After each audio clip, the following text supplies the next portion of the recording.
Hello YouTube, I'm back with another video, and today I wanted to be doing a part 2 analysis of the gold chart.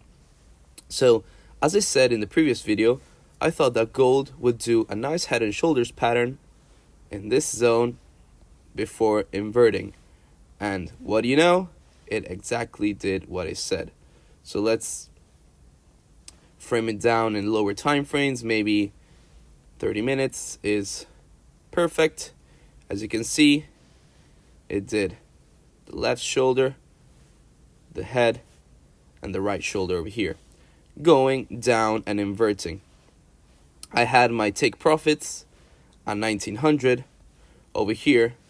It didn't quite reach there, but I mean 1907 is pretty accurate, and nonetheless it still can go down in the next few days. I mean, everything could happen, but pretty much I took my profits and I'm happy with what I did. So now, what am I expecting from gold in the next few weeks? Well, basically, as I said, I wish that gold would at least reach this zone over here to maybe bounce back and close the strike price with a double bottom, as I mentioned in the previous video. And from there on, I mean, it could go any ways. It could go long or it can go short. I mean, that also depends on the situation in Ukraine, the situation in the world, and the situations behind the scenes with the contracts. So we can't predict that much in the future, but we still can have a pretty accurate analysis of what could happen. So as I said, basically I would like that gold would re-enter the trading zone from September to February pretty much. So something like this would be very appreciated. Double bottom, and as I said, or long or short.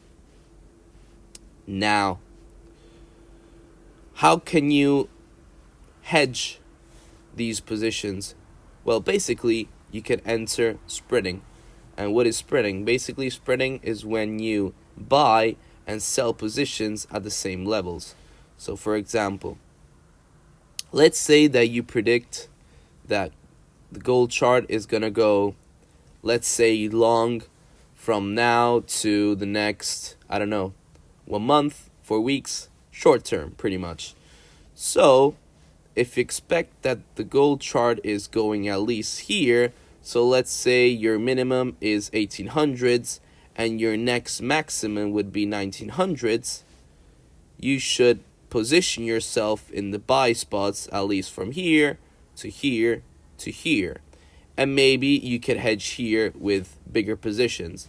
I mean, there is a lot of support here, as you can see from these candle wicks, but you can use a better indicator, and I use the volume profile. So let me show you over here. So this is pretty much very helpful to identify bounce backs or retracements or wherever you want to call them. So basically, these are called nodes. So when the volume is high, we consider these positions as high volume nodes. So these nodes attract market prices, whilst the low ones, so for example, this place here or this one, rejects the market price. So basically they bounce back. As you can see in these highs of the market where there was a very low zone, okay, of market node, the market rejected over here and it rejected over here. And that's why I predicted a head and shoulders pattern to form. Now we are trading in this zone over here where there is a high volume node. So pretty much price is attracted over there. But as you can see, if you zoom in, okay, these zones are pretty much free from trades. Basically, there are the lowest zones points where the institutionals bought and sold their positions. So pretty much they're going to reject these positions the majority of the times. So pretty much putting everything together, this would be our low point for the buy zone over here, so 1750s.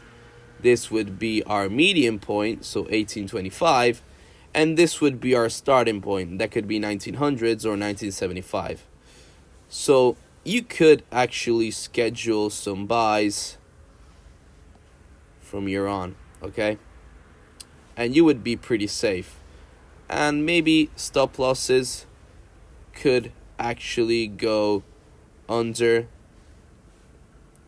the lower than the minimum of the chart, that in this case is 1675. I can't mistake, yeah, pretty much over there. I mean, that's a pretty decent stop loss to have, but I mean, you could actually work in bigger time frames and maybe consider this strike price over here, or maybe the 1725. But I mean, that's pretty risky as a position would be. So let's try to cancel everything that I drew and go back with the charts. So now maybe you can start trusting what I say, or just pretty much do whatever the fuck you want. I mean, I don't give a fuck. I don't care, actually. I'm just here to share my opinions, and you can speculate and think about whatever you want based on them. So yeah, that's pretty much what I would expect. I mean, I'm speaking for the future right now, so it's very difficult to actually be precise, and maybe I will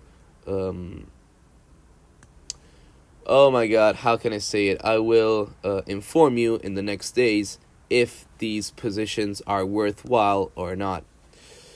So, analytically speaking, so for the technical analysis guys, I mean, this zone over here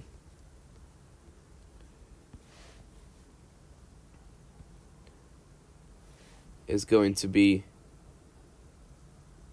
a very buy zone, okay? So if you want to get the intercepts from both parallel channels, this area here is going to be your focal point to place your trades. And voila, 1850s, 1875, 1825, 1800s, and 1900s, okay? That's, I mean, perfect. Maximum to minimum. So yeah, I mean, this is a brief analysis. I'm just happy on what I predicted, and I hope gold will continue to follow my predictions and maybe help everyone gain some profits. And as you can see, the market pretty much respects the strike prices. They always respect the strike prices. I mean, seriously. Institutionals, as I said, trade on them, so pretty much keep always that in mind. And you could actually extend this to maybe here, and this would be your minimum to buy at. But of course, you have to consider this in the next few days or weeks before placing any trades. But for now, guys, keep safe. Stay safe, and have a good day or have a good night, wherever you are at right now. Yeah, see you in the next one.